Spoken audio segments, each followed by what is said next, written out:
4년 전이죠. 2012년 박근혜 당시 새누리당 대선 후보의 대선 캠프가 지금 야당의 인재풀이 됐습니다. 오늘 전국 분석하겠습니다. 저희 YTN의 객원 해설위원 최창렬 용인대 교수 그리고 청와대 행정관 지낸 이상일 아젠다 센터 대표 나와 있습니다. 안녕하십니까? 안녕하세요. 어서 오십시오. 예. 자, 우선 조응천 전 비서관 얘기를 좀 해보려고 합니다. 예. 문재인 대표가 직접 식당에도 여러 번 찾아가고 해서 영입을 성사시켰다고 하는데요. 이게 더민주 입장에서는 묘수가 될 것인지 아니면 악수가 될 것인지 엇갈린 분석이 나오고 있습니다. 교수님 우선 어떻게 보셨습니까? 전 묘수까지는 되지 않을 것 같아요. 예. 이제 조응천 전 비서관 하면 뭐 지지난해 온통 나라를 떠들썩하게 했던 그 이른바 정윤회 문건 유출 사건의 핵심 인물로 지목됐었던 인물이잖아요. 네. 뭐 지난해 이제 무죄 선고가 1심에서 나왔는데 저는 이걸 보면서 이제 정치라는 게 일단 상대방을 저격하는 거니까 그 현실 정치 아니겠습니까? 이상주의와 현실주의의 어느 접점에 있는 게 정치라고 본다면 이해가 가는 면이 분명히 있습니다. 정권 심판론을 이제 야기시킬 수가 있고 이 선거 구도에서 말이죠. 야당으로서는. 그런데 그걸 보면서 아직 정권이 끝나지 않은 상태에서의 전직 청와대 비서관이었잖아요. 그래서 이런 부분들은 글쎄 저도 이런 말하기 대단히 조심스러운데요. 금도하고 좀 맞지 않는 게 아닌가라는 생각이 조심스럽게 들어서 예. 뭐 선거 전략적으로는 뭐 상당히 이제 야권 지지자들에게 어떤 호응을 받을지는 모르겠습니다. 그건 지켜봐야 알겠습니다만 역시 그것도 다른 변수와 같이 아우러져야지 뭐 이제 알 수가 있는 거겠는데 네네. 적어도 그런 근거에서 예. 적어도 묘수까지는 아니지 않느냐. 예. 뭐 악수까지 아닐 수 있습니다만 역시 묘수나 악수나 양쪽 다 점수를 주기 어렵다라는 겁니다. 예. 주위에서는 교수님 주위에서는 뭐라고들 제 주위에선 솔직히 대체적으로 좀 정치의 상도에 어긋나는 거 아닌가라는 반응이 많이 있었던 건 사실인 것 같아요. 제 개인적인 얘기입니다만. 네. 정치에도 좀 도의는 있어야 예, 되는데. 뭐 금도 같은 최소한의. 걸 네. 얘기하는 거겠죠. 네. 예. 이 대표님 어떻게 보셨어요? 예, 뭐 조응천 전 공직기강비서관이 이제 더불어민주당 입당을 해서 어떤 역할을 하고 어떤 정치를 할 것인지는 아직 뭐 명확하게 드러나지 않았습니다만 일반의 예상대로 그것이 어떤 이제 뭐 박근혜 정부의 어떤 내밀한 뭐 문제점이나 이런 것들을 뭐 폭로한다거나 저격하는 그런 역할을 한다고 했을 때 과연 그런 것들이 물론 뭐 일부 이제 야당 지지층 내에서는 지금 말씀대로 뭐 통쾌한 어떤 그런 것도 있을 수 있겠지만 일반 국민들의 유권자들 눈에 볼 때 과연 그런 것들이 좀 상식적인 어떤 그런 모습으로 보일 수 있겠는가. 그리고 좀 받아들이기 좀 어려운 그런 뭐 예를 들어서 이게 이제 지금 최근에 계속 야당들이 진행해온 이제 영입이라는 문제에서 영입보다는 뭐 망명이나 귀순에 가까운 게 아니라 이런 표현까지 나오고 있는데 좀 상식적으로 좀 이렇게 쉽게 납득하기 어려운 그런 모습으로 비춰질 가능성이 많다고 보입니다. 예. 망명이나 귀순. 제가 이제 이번 선거 정국을 보면서요. 어느 선거 때나 다 있었던 현상들이겠죠. 그런데 이제 뭐 질문 안 한 걸 제가 또 말씀드려서 좀 이상하긴 한데 괜찮습니다. 조경태 의원 같은 경우도 잘 이해가 안 가요. 저는 예. 설명이 잘 안 된다라는 겁니다. 네. 그 역시 뭐 선거는 뭐 어떤 새 정치도 좋고 다 좋은데 당사자들로서는 당선이 최고죠. 최고의 덕목일 수밖에 없겠죠. 굳이 뭐 마키아벨리의 뭐 군주론을 우리가 인용하지 않더라도 뭐 그런데 최소한도 제가 이 영화 대사를 하나 인용을 하면 이게 좀 맞는지 모르겠어요. 베테랑이라는 영화에서 왜 그 주인공이 했던 대사가 제가 기억이 나는데 예. 그 우리가 돈이 없지 가오가 없느냐 이런 말이 생각이 나요. 근데 이것과 직접 연관된 말은 아닌데 뭐 가오가 일본 말이긴 합니다만 대사를 그대로 인용을 하는 건데 정치인들이 최소한의 좀 가오가 있어야 될 것 같아요. 당선도 좋고 또 상황에 따라서 자신의 철학을 바꿀 수도 좀 있다고 봅니다. 탈당할 수도 있다고 보는 것이고 뭐 정치라는 게 꼭 한 당에만 있어야 되는 건 아니니까. 그러나 최근에 여야를 넘나든 이런 여러 가지 현상들 보면 굳이 인물들 얘기하지 않더라도 이런 것들은 얘기하셨는데. 두 명은 제가 얘기했습니다만 예. 유권자들이 보기에는 혼란스러울 수 있다는 얘기예요. 예. 야당을 지지하건 여당을 지지하건. 그렇다면 이러한 전반적인 현상이 정치에 대한 허무주의라든지 정치를 희화화시킨다든지 조금 더 심하게 얘기하면 정치를 예능화시킬 수 있다는 생각이 들어서 우리 정치가 이제 조금 정신을 좀 차려야 되겠다 이런 예. 생각이 좀 듭니다. 네. 원론적인 얘기긴 합니다만. 예. 예. 조응천, 조경태 이 두 사례는 도의에서 좀 넘어섰다. 네. 예. 아까 그 저격수 역할하면은 오히려 부작용이 더 클 것이다라고 보셨는데 본인은 뭐 그건 안 하겠다고 오늘 얘기한 것 같은데요? 그래서 뭐 그런 이제 금도를 지켜 나가겠죠. 그리고 이제 공직에서 얻었던 비밀은 또 얘기하지 않는 게 직업상의 또 윤리 아니겠습니까? 뭐 본인도 아마 그러한 것들은 알 거예요, 아마. 네. 단지 중요한 건 이제 선거가 진행되면서 조응천 전 비서관의 의도라든지 야당의 의도와는 무관하게 그때에 이제 뭐 여러 가지 또 청와대 문건 유출을 둘러싼 여러 가지 얘기가 나올 수 있을 개연성은 충분히 있다라는 거거든요. 그런 것들은 사실 어떤 정책이나 노선을 둘러싼 그런 쟁투하고는 좀 거리가 먼 거 아니겠습니까? 예, 그런 점에서 우려가 좀 된다라는 거겠죠. 네. 네. 그러면 그 지금 사는 데하고 뭐 그 음식점 했었던 데가 마포라서 마포갑 얘기가 나오는 모양인데 그 가능성이 있을까요?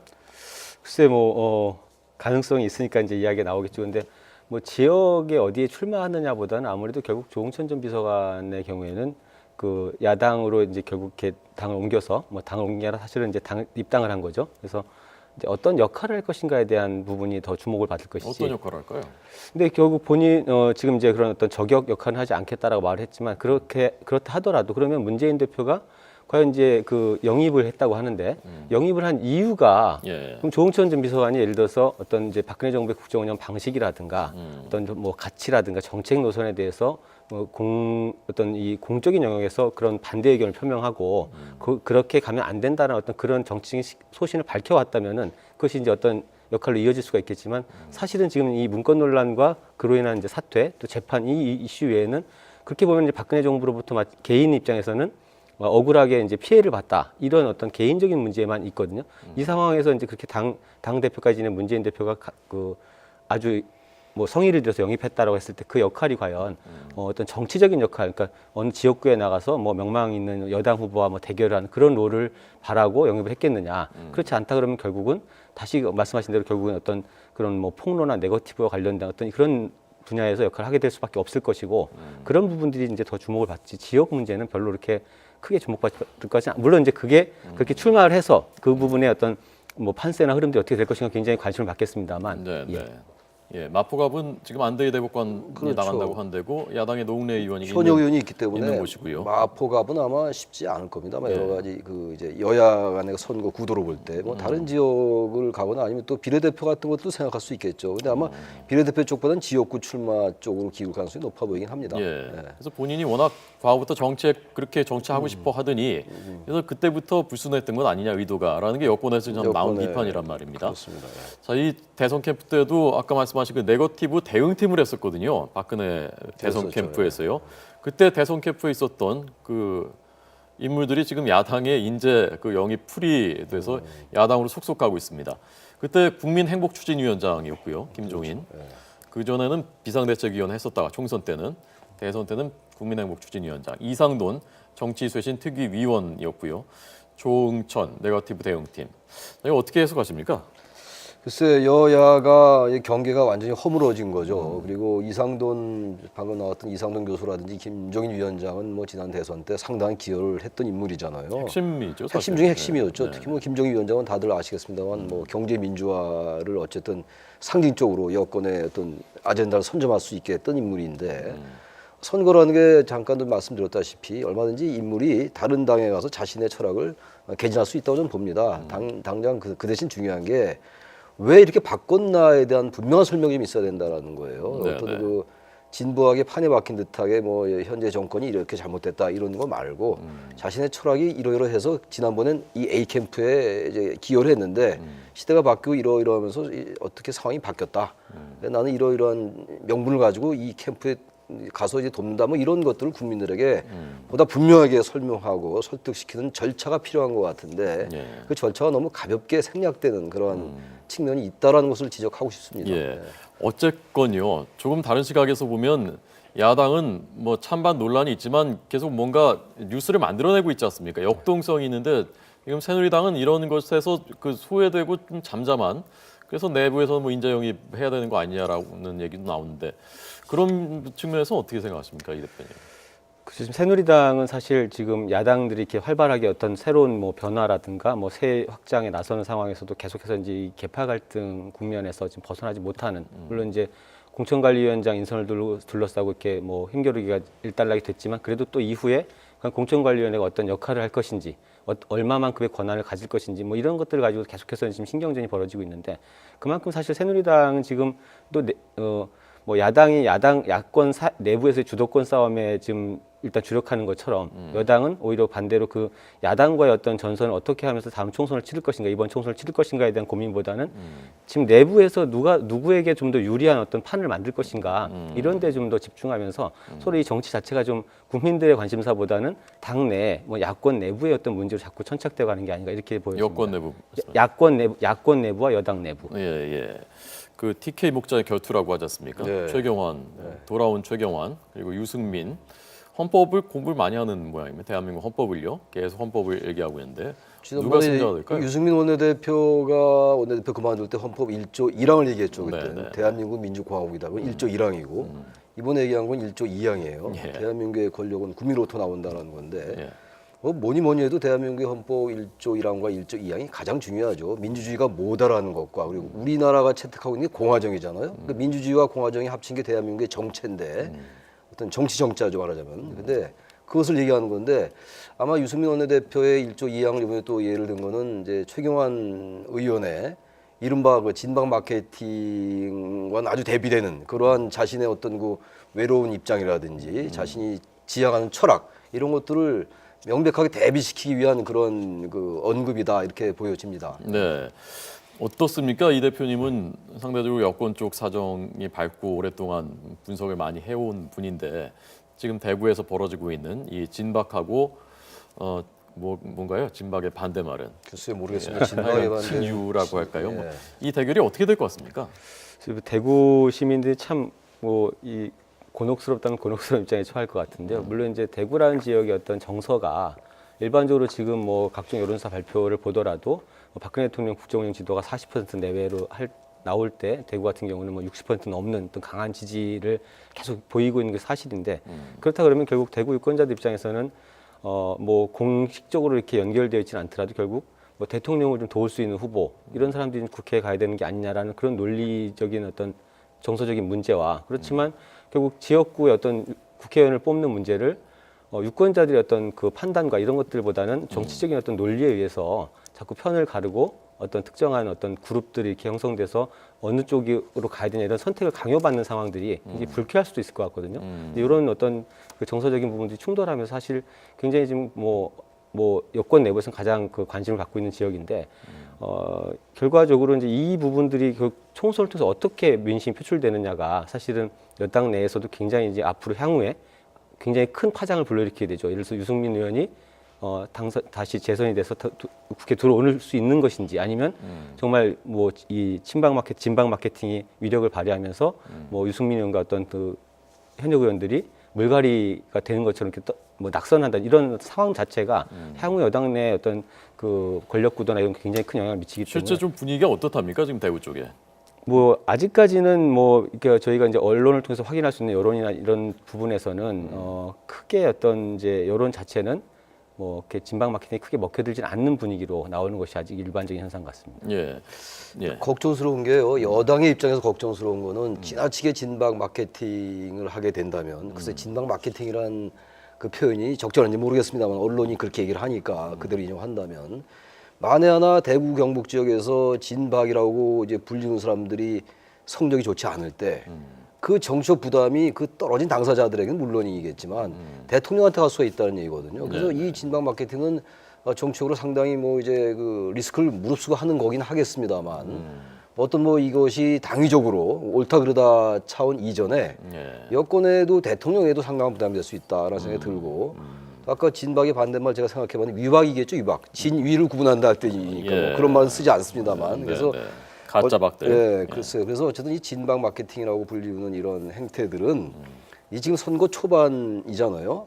이제 뭐 기선을 잡기 위한 거라고 보고 그리고 그야말로 유권자들을 저는 너무 가볍게 보는 행동이라고 볼 수가 있어요. 그 현역 의원들도 현재 국회의원들을 국민이 뽑은 사람들이잖아요. 네. 나름 뭐 정치적으로 또 여권의 입장에서 볼 때 새로운 사람들과 정치 같이 하겠다라는 것도 나무랄 수는 없으나 그야말로 특정 후보의 낙선 운동처럼 비칠 개연성이 있지 않습니까? 네, 그런 네. 것들은 같은 여권 내에 단순히 계파 갈등이라는 차원 이전에 그것을 넘어서 그것은 뭐 정치적으로 대단히 구태에 속한다라고 볼 수밖에 없거든요. 네. 그래서 이 대통령한테도 만약에 이게 그 진박이 잘 안 된다면 대통령한테도 부담이 부담이지만 간다는 거죠. 예. 지금 앞장서 나서고 있는 최경환 의원한테도 큰 부담이 될 수 있는 것 아니냐. 그렇죠. 그리고 제가 또 한 가지 궁금한 것은 지금 최경환 의원이 돌아오자마자 이렇게 적극적으로 또한보다 수위를 높여서 발언하고 있다는 것은 대통령의 의중을 어느 정도는 확인을 이렇게 하기를 바라는 그런 것이 있는 것 아닌가. 그 두 가지 저는 궁금증을 가졌거든요. 뭐 아무래도 일단은 뭐 명시적인 어떤 그런 것들은 없었습니다만 이제 뭐 대통령의 진실한 사람 발언이 이미 한참 전에 있었고 그 실제로 이제 박근혜 정부에서 장관 수석을 하신 분들이 대구에서 출마를 해서 예비후보로 등록을 해서 선거운동을 뛰고 있는데 최경환 의원이 지금 이제 당으로 복귀하자마자 그 일선에 아주 적극적으로 뛰어든다라는 얘기는 글쎄 뭐 어떤 그런 뭐 교감이나 어떤 그런 것보다는 결국 이 말씀하신 대로 이분들이 성적이 굉장히 안 좋았을 때 대통령이 있게 될 타격이라든가 이런 것들을 그 고려해서 적극적으로 지원에 나선 그런 게 아닌가. 그거를 지금 언론에서는 진방 마케팅이라고 표현하고 있는데요. 예. 뭐 그런 다급함의 좀 표현이 아닌가 저는 이렇게 생각이 네, 듭니다. 알겠습니다. 자, 이제 국민의당 전망해 보겠습니다. 현재 분위기가 좋지 않거든요. 국민의당이 어쨌건 지금 하강세란 말입니다. 저희가 그 두 분을 포함해서 저희 YTN의 개건 해설위원들 그리고 이동우 부국장에게 국민의당 전망을 몇 가지 설문 문항을 드려서 들어봤습니다. 한번 보시죠. 네, 이 문항은 사실은 오늘 그 동아일보가 여러 다른 전문가들한테 했었던 그 문항을 저희가 차용했는데요. 사람 그 질문을 드린 분들은 다 다른 분들입니다. 우선 야권 연대에 대해서는 박명호 교수는 비호남, 특히 수도권 중심으로 지역 단위 연대 가능할 것이다. 양승함 교수는 호남 제외하고 연대 가능하다. 연대할 것이다. 뭐 이렇게 보신 거. 이동우 부국장은 역시 비호남권, 비공식적인 부분적 연대가 있지 않겠느냐. 호남 승자에 대해서는 국민의당이 우세할 것이다. 더민주가 이길 것이다. 판단하기 어렵다. 엇갈렸고요. 3당 체제가 구축될까에 대해서 박명호 교수 가능하다. 양승함 교수 역시 가능하다. 이동우 부국장도 가능하다. 예상 의석수는 20석 내외, 20석 내외. 이동우 부국장은 25석 내외로 봤습니다. 자, 다음 두 분 더 있습니다. 지금 두 분인데요. 이상일 대표께서는 야권 연대 역시 비슷한 견해를 보이셨고요. 최창렬 교수님도 부분적 연대 가능. 호남 승자에 대해서는 이상일 대표는 일방적인 우위는 없겠지만 더민주가 우세할 것이다. 그리고 최창렬 교수님은 더민주 국민의당이 분점할 것이다. 3당 체제 구축에 대해서는 엇갈렸습니다. 이상일 대표는 어렵다. 최창렬 교수님은 가능하다. 예상 의석수는 두 분 다 20석 내외로 보셨습니다. 자, 왜 이렇게 보셨는지 먼저 최 교수님. 일단 우리 정치사에서 제3당이 죄송합니다. 제3당이 그렇게 성공한 적이 많지는 않아요. 네네. 14대 때, 15대 때 이제 자민련이 있었고 또 통일국민당이 14대 때 있었어요. 15대 때, 16대 때 이제 자민련이 있었어요. 그러나 그 당들이 이제 자민련은 50석도 없고 또 17석도 없고 또 통일국민당 14대 때 31석까지 얻었었는데 예.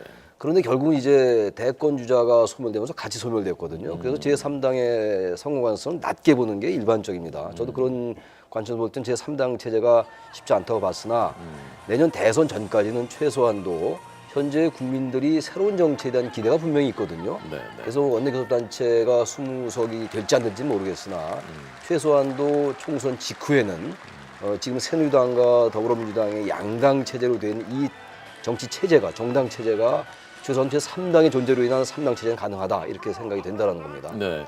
이 대표님은 20석 정도로는 보셨는데 또 3당 체제는 어려울 것이다라고 보셨는데 그 설명 좀 해주시죠.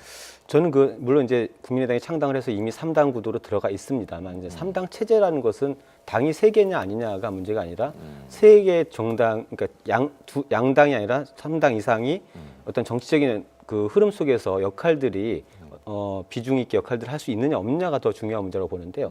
결국 총선 성적표를 예상할 때 예를 들어서 3당 체제가 가능하려면은 야권 그러니까 여소야대 국면으로 바뀌어야 된다라는 거죠. 적어도 더불어민주당과 국민의당이 각각 몇 석을 얻든 간에 야권의 합이 여당을 앞설 수 있을 때 그럴 때 어떤 이제 3당으로서의 역할이라든가 위상이라든가 캐스팅 보트 역할들이 완성되는 것이지 지금 같은 구조 내지는 거기서 오히려 더 새누리당이 더 지금의 의석보다 더 많은 의석을 얻고 야당이 결국은 기존의 새정치민주연합 당시 의석을 그냥 나눠 갖는 형태의 어떤 3당 구도라면은 그것은 형식적으로는 3당 구도지만 내용면에서는 3당 구도라고 보기 어려울 것이고 오히려 대권까지 봤을 때도 결국 야당 후보 간의 연대라는 변수는 남아 있겠지만 정치적인 어떤 흐름 속에서 의회 정치 내에서의 3당 구도 체제는 안착되기 어려운 게 아닌가 저는 그렇게 봤습니다. 네, 두 분 다 20석 내외로 전망하셨는데 네. 대략 그 지역구에서 몇 석 정도, 비례대표에서 몇 석 정도로 해서 그렇게 그 계산이 나온 겁니까? 그 지역구에서는 이제 호남이 지금 30석 아닙니까? 전남북 이제 광주까지 합쳐서 30석에서 한 10석을 좀 약간 넘는다고 보고 수도권은 사실 이 더불어민주당과 이 국민의당이 상당히 이제 표를 나눠 갖게 되면요. 설령 이제 국민의당이 새누리당의 표를 좀 가져온다 하더라도 수도권에 대개 1,000 내지 2,000표 차이의 박빙인 경우가 굉장히 많지 않습니까? 그래서 국민의당이 수도권에서 그렇게 선진하기 어려울 거다. 그래서 10석 좀 넘고 나머지 10석에서 15석 정도 된다면 나머지는 비례대표 상당수의 그 정당 투표는 가능할 것 같아요. 국민의당이란 정당 투표가 1인 2표지 않습니까? 그런 의미에서 한 20석 내외가 되지 않겠냐 이렇게 봤습니다. 예, 이 대표님 짧게. 예. 지금 뭐 이제 기본적인 계산은 비례대표에서 한 5, 6석 정도, 그다음에 지역구에서 한 15석 안팎 정도를 본 건데요. 이제 현재 그 수도권에서 사실상 이제 인재 영입난에 사실은 한계에 좀 봉착해 있는 상황에서 더 이상 그 어떤 중량급 있는 인사들이 출마를 수도권에 하기 어렵다라고 하면 현재 기존의 현역 의원들이 결국 얼마나 이제 생존율이 있을 것인가의 문제하고 또 비례대표 부분도 과거보다는 지금 이번에 선거법이 이제 확정되고 나면 의석이 줄어들 것이기 때문에 정당 득표율에 비해서 사실 찾아갈 수 있는 의석은 줄어들 수밖에 없거든요. 그렇게 본다면 20석이 만만치 않은 목표가 될 것이다 이렇게 봤습니다. 네, 알겠습니다. 오늘 전국 분석 두 분 잘 들었습니다. 고맙습니다. 네, 고맙습니다.